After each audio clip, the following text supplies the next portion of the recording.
Indian സിനിമയിൽ തന്നെ എല്ലാ കാലത്തും കണ്ടന്റിലായാലും ബോക്സ് ഓഫീസിലായാലും ഒരുപോലെ മുന്നിട്ട് നിൽക്കുന്ന ഒരു ഇൻഡസ്ട്രിയാണ് തമിഴ് ഇൻഡസ്ട്രി. തമിഴ് സിനിമകൾ എല്ലാ കാലത്തും അവർ കണ്ടന്റും ക്വാളിറ്റിയിലാണെങ്കിലും അതേപോലെ മികച്ച ബോക്സ് ഓഫീസ് വിജയങ്ങൾ ഉണ്ടാക്കുന്നതിൽ എപ്പോഴും ഒരുപോലെ മെയിൻറ്റെയിൻ ചെയ്ത് പോയിട്ടുണ്ടായിരുന്നു.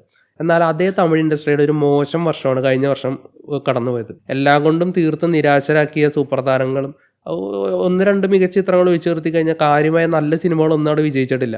വിജയിച്ച സിനിമകളിൽ അരൺമന 4 അടക്കമുള്ള മോശം സിനിമകളും ഉണ്ട്. കമ്പാരിറ്റീവ്ലി ഈ വർഷം വളരെ മികച്ച ഒരുപാട് സിനിമകൾ, നല്ല പ്രതീക്ഷയുള്ള ഒരുപാട് സിനിമകൾ തമിഴ് ഇൻഡസ്ട്രിക്ക് വരാനുണ്ട്.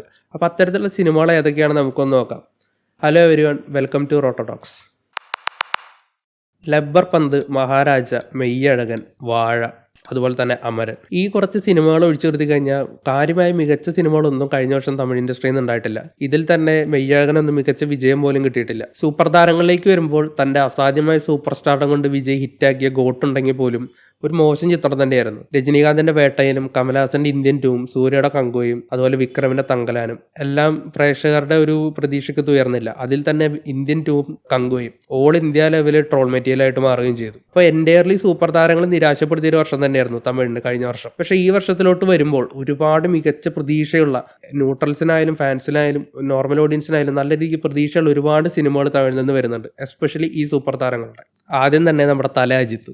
അദ്ദേഹത്തിൻ്റെതായ ഒരു സിനിമയും കഴിഞ്ഞ വർഷം റിലീസായില്ല. എന്നാൽ ഇത്തവണ അദ്ദേഹത്തിന്റെ ഫാൻസിന് ഡബിൾ ട്രീറ്റ് ആണ്. അദ്ദേഹത്തിന്റെ 2 സിനിമകളാണ് റിലീസിന് ആയിട്ട് തയ്യാറെടുക്കുന്നത്. അതിൽ ആദ്യം നമ്മൾ പറയേണ്ട പേര് ഗുഡ് ബാഡ് അഗ്ലി തന്നെയായിരിക്കും. അദ്ദേഹത്തിന്റെ ഒരു ഫാൻ ബോയ് എന്ന് പറയുന്ന അതിക് രവിചന്ദ്രൻ, അത് മാർക്കാനോടിക്ക് ശേഷം അദ്ദേഹം ഡയറക്ട് ചെയ്യുന്ന പടമാണ്. ഏപ്രിൽ 10 2025 ഏപ്രിൽ 10 ആ സിനിമ തിയേറ്ററിലോട്ടെത്തും. അജിത്തിന്റെ ആരാധകർ ഏറെ പ്രതീക്ഷയോടെ നോക്കി കാണുന്ന ഒരു ചിത്രം തന്നെയാണ് അത്. അദ്ദേഹത്തിന്റെ വിവിധ ഗെറ്റപ്പുകളും കാര്യങ്ങളൊക്കെ തന്നെ ഇപ്പോൾ സോഷ്യൽ മീഡിയയിൽ ട്രെൻഡിങ് ആണ്. അതുപോലെ തന്നെ വിടാമുയർച്ചി, മകീഴ് തിരുമേനിയുടെ വിടാമുയർച്ചി, ഈ 2 സിനിമകളും വളരെ പ്രതീക്ഷയുള്ള സിനിമകൾ തന്നെയാണ്. അപ്പോൾ ഇതിൽ 2 മികച്ച വിജയം തന്നെയാവുമെന്നാണ് ഏകദേശം എല്ലാവരും കണക്കൂട്ടുന്നത്. പിന്നെ സൂപ്പർ സ്റ്റാർ രജനീകാന്ത്, അദ്ദേഹത്തിന്റെ സിനിമ വരാൻ പോകുന്ന സിനിമയെ പറ്റി നമ്മൾ പ്രത്യേകിച്ച് പറയേണ്ട ആവശ്യമില്ല. കൂലിയാണ്. ഉപേന്ദ്രയും നാഗാർജുനയും സൗബിനും രജനീകാന്തും അങ്ങനെ ഒരു ഗംഭീര കാസ്റ്റ് തന്നെയാണ് ആ സിനിമയ്ക്കുള്ളത്. പിന്നെ ലോകേഷിന് ഇത്രയാണ്, അതിന് പ്രത്യേകിച്ച് മറ്റൊരു ഐ ഫാക്ടർ വേണ്ട, ലോകേഷ് രജനി കോംബോ. അപ്പോൾ ഒരു 1000 കോടിയൊക്കെ തന്നെയാണ് ആ സിനിമ ഇപ്പോൾ തന്നെ എയിം ചെയ്യുന്നത്. അതിൽ തന്നെ അമീർ ഖാന്റെ ക്യാമിയോ ഉണ്ടെന്നൊക്കെ ഏകദേശം നമുക്ക് ട്രസ്റ്റബിൾ ആയിട്ടുള്ള സോഴ്സിൽ നിന്നൊക്കെ നമുക്ക് ന്യൂസ് കിട്ടുന്നുണ്ട്. അങ്ങനെയാണെങ്കിൽ ഒരു 1000 കോടിയൊക്കെ ആ സിനിമ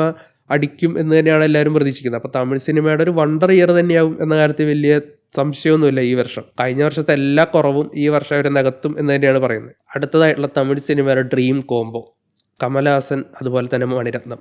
പിന്നെ പ്രത്യേകിച്ച് അതിൽ വേറെ കൂടുതലായിട്ടൊന്നും പറയേണ്ട ആവശ്യമില്ല. കമൽ മണിരത്നം കോംബോ, അതിൽ വരുന്ന തഗ് ലൈഫ്, ഒപ്പം ചിമ്പു ഉണ്ട്, AR റഹ്മാന്റെ സംഗീതം.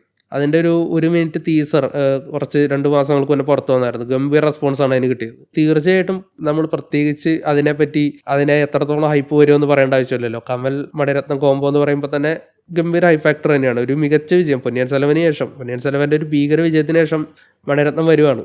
അപ്പോൾ ഇന്ത്യൻ ടീമിൻ്റെ ക്ഷീണമൊക്കെ പുള്ളി തീർത്തിരിക്കും കമൽ, അതിൽ നമുക്ക് യാതൊരു സംശയവുമില്ല. അടുത്തത് ചിയാൻ വിക്രമാണ്. നമുക്കറിയാം അദ്ദേഹത്തിന് ഒരുപാട് വർഷങ്ങളായിട്ടൊരു മികച്ച തിയേറ്ററിൽ വിജയം കിട്ടിയിട്ട്. ഒരുപക്ഷെ അദ്ദേഹം മികച്ച രീതിയിൽ എഫേർട്ടും കാര്യങ്ങളൊക്കെ ഓരോ സിനിമയ്ക്ക് ഇടുന്നുണ്ടെങ്കിൽ പോലും ആ സിനിമകളൊന്നും പ്രേക്ഷകരിലേക്ക് എത്തുന്നില്ല, അല്ലെങ്കിൽ ആ സിനിമകളൊന്നും ഒരു മികച്ചതായിട്ട് വരുന്നില്ല. അവസാനം തങ്കലാൻ ഒരു നല്ലൊരു ചിത്രമാണെങ്കിൽ പോലും എല്ലാതരം പ്രേക്ഷകർക്ക് അത് അക്സെപ്റ്റ് ചെയ്യാൻ പറ്റാത്തതുകൊണ്ട് ഒരു വിജയമായില്ല. എന്നാൽ ഇത്തവണ അദ്ദേഹത്തിന് ഒരു റോ ആക്ഷൻ ഗാങ്സ്റ്റർ സെറ്റപ്പ് പടമാണ് വരുന്നത്. ചിത്ത എന്ന് പറയുന്ന ഒരു മികച്ച വിജയത്തിന് ശേഷം SU അരുൺകുമാറിന്റെ ഡയറക്ഷനിൽ വരുന്ന സിനിമയാണ്. വളരെ പ്രതീക്ഷയുള്ള സിനിമ തന്നെയാണ്. അതിന്റെ ടീസറും ട്രെയിലറിനൊക്കെ നല്ല അക്സെപ്റ്റൻസ് ആണ് നിലവിൽ കിട്ടിയിരിക്കുന്നത്. വിക്രമിന്റെ ഒരു തിരിച്ചറിവ് തന്നെയാണ് വിക്രം ആരാധകർ ആ സിനിമയിലൂടെ എക്സ്പെക്ട് ചെയ്യുന്നത്.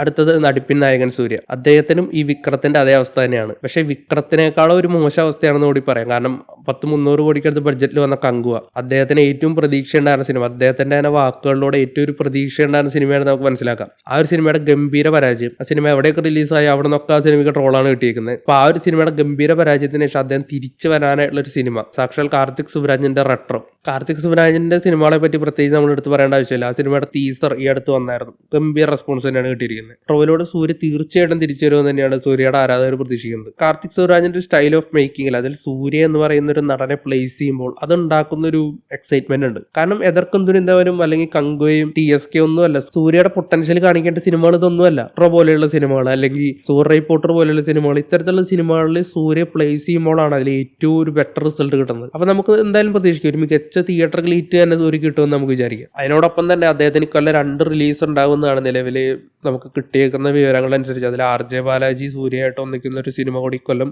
റിലീസ് ഉണ്ടാവുമെന്നാണ് വിചാരിക്കുന്നത്. അതിൽ കൺഫർമേഷൻ ഒന്നുമില്ല. എന്തായാലും അദ്ദേഹം പറഞ്ഞത് 2 റിലീസുകൾ ഉണ്ടാവുമെന്ന് തന്നെയാണ് കഴിഞ്ഞൊരു ഫാൻ മീറ്റിൽ അദ്ദേഹം പറഞ്ഞത്. അടുത്ത് ധനുഷിൻ്റേതായിട്ട് നോക്കുമ്പോൾ അദ്ദേഹത്തിന് കഴിഞ്ഞ വർഷം അത്യാവശ്യം നല്ലൊരു വർഷമായിരുന്നു. അദ്ദേഹം ഡയറക്റ്റ് ചെയ്ത റായൻ എന്ന് പറയുന്ന സിനിമ അത് വലിയൊരു വിജയം, അദ്ദേഹത്തിൻ്റെ കരിയറിൽ തന്നെ ഏറ്റവും വലിയൊരു ബോക്സ് ഓഫീസ് വിജയമായിട്ട് മാറിയതായിരുന്നു. ക്യാപ്റ്റൻ മില്ലർ തുടക്കത്തിൽ ഇറങ്ങി ക്യാപ്റ്റൻ മില്ലർ അത് മികച്ചൊരു സിനിമയായിരുന്നെങ്കിൽ പോലും വലിയൊരു ബോക്സ് ഓഫീസ് കളക്ഷൻ ആ സിനിമയ്ക്ക് നേടാൻ സാധിച്ചില്ല. എന്നാൽ പോലെ റായൻ അതിൻ്റെ എല്ലാ കേടും തീർത്ത് വലിയൊരു ഹിറ്റായി മാറിയിരിക്കുകയാണ്. അപ്പോൾ അതിനുശേഷം അദ്ദേഹം തന്നെ ഡയറക്റ്റ് ചെയ്യുന്ന ഇഡ്ലിക്കട എന്ന് പറയുന്നൊരു സിനിമ അതും ഈ സമ്മറിൽ നമുക്ക് എക്സ്പെക്ട് ചെയ്യാം. അപ്പോൾ അദ്ദേഹത്തിൻ്റെ ഡയറക്ഷൻ ആയതുകൊണ്ട് ഒരു വിജയത്തിൽ കുറഞ്ഞൊന്നും ആരും എക്സ്പെക്ട് ചെയ്യുന്നില്ല. ആ സിനിമയും ഒരു വലിയ വിജയമെന്ന് തന്നെയാണ് പ്രതീക്ഷിക്കുന്നത്. ഇനി അവസാനം നമുക്ക് പറയാനുള്ളത് തമിഴ് സിനിമയുടെ തലപതി വിജയ്, അദ്ദേഹത്തിൻ്റെ അവസാനത്തെ സിനിമ വിനോദിൻ്റെ ഡയറക്ഷനിൽ വരുന്ന സിനിമ. ഇതുവരെ ആ സിനിമയ്ക്ക് ടൈറ്റിൽ ഇട്ടിട്ടില്ല. പക്ഷേ റിലീസ് ഡേറ്റ് ഓൾറെഡി അവർ ലോക്ക് ചെയ്തു. കാരണം വിജയ് സിനിമയാണ്. അത് ഷൂട്ടിംഗ് എന്ന് തുടങ്ങുന്നോ അന്ന് തന്നെ അതിൻ്റെ റിലീസ് ഡേറ്റ് ലോക്ക് ചെയ്യും. തീർച്ചയായിട്ടും വിനോദ് എന്ന് പറയുന്ന ഡയറക്ടർക്ക് വലിയൊരു കടമ്പ തന്നെയാണുള്ളത്. കാരണം വിജയ് തൻ്റെ അവസാന സിനിമ ചെയ്യുമ്പോൾ കോടിക്കണക്കിന് ആരാധകരെ സാറ്റിസ്ഫൈ ചെയ്യിച്ചേ പറ്റുള്ളൂ. അദ്ദേഹത്തിൻ്റെ ട്രിബ്യൂട്ട് എന്ന രീതിയിൽ കൂടെ ആയിരിക്കും ആ സിനിമ അവസാനിക്കുക. തീർച്ചയായിട്ടും വിജയ് ആരാധകർ ഒരുപോലെ കാത്തിരിക്കുന്നതും എന്നാൽ ആ ദിവസങ്ങൾ അടുക്കുമ്പോൾ ഒരു തരത്തിൽ വിഷമം ഉണ്ടാക്കുന്നതായിട്ടുള്ളൊരു റിലീസ് തന്നെയായിരിക്കും വിനോദ് വിജയ് കോമ്പോലുള്ള സിനിമ തലപതി 69. എന്ത് വന്നാലും ആ സിനിമ ഒരു മികച്ച വലിയ വിജയമാവുന്ന കാര്യത്തിൽ നമുക്ക് യാതൊരു സംശയമില്ല. കാരണം ഒരു ബിലോ ആവറേജ് സിനിമ പോലും തൻ്റെ സ്റ്റാർഡം കൊണ്ട് വലിയ വിജയമാക്കുന്ന ആളാണ് വിജയ്. ആ അദ്ദേഹത്തിൻ്റെ അവസാന സിനിമ അദ്ദേഹത്തിൻ്റെ ആരാധകർ കൂട്ടത്തോടെ തിയേറ്ററുകളിലേക്ക് എത്തുമെന്ന കാര്യത്തിൽ നമുക്ക് യാതൊരു സംശയമില്ല. കേരളത്തിൽ പോലും വലിയ ആഘോഷങ്ങളാക്കാറുണ്ട് എല്ലാ കാലത്തും വിജയ് സിനിമകൾ. അപ്പോൾ അദ്ദേഹത്തിൻ്റെ അവസാനത്തെ സിനിമയാണെന്ന് അദ്ദേഹം ഒഫീഷ്യലി പറഞ്ഞ ഈ സിനിമ തീർച്ചയായിട്ടും അദ്ദേഹത്തിൻ്റെ എല്ലാ മാർക്കറ്റിലും വലിയൊരു വിജയമാവും തന്നെയാണ് നമുക്ക് പ്രതീക്ഷിക്കുന്നത്.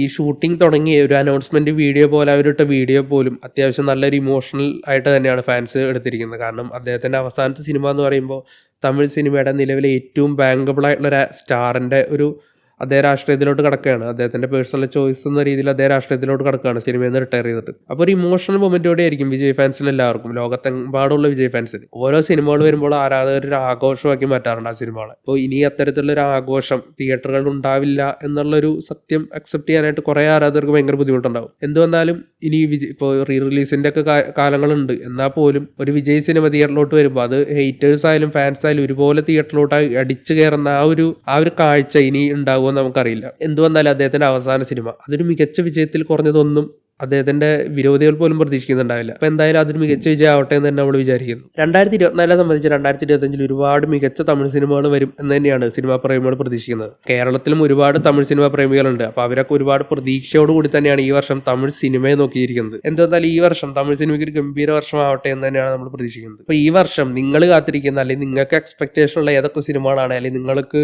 പ്രതീക്ഷയുള്ള അല്ലെങ്കിൽ ഏതൊക്കെ സിനിമകളെ ഏതൊക്കെ ബെഞ്ച് മാർക്കുകൾ ബ്രേക്ക് ചെയ്യും, ക്രോസ് ചെയ്യും എന്നൊക്കെ നിങ്ങളുടെ വിലയേറിയ അഭിപ്രായങ്ങളും കാര്യങ്ങളും നിങ്ങൾ കമൻറ്റ് ബോക്സിൽ പറയാൻ മറക്കരുത്.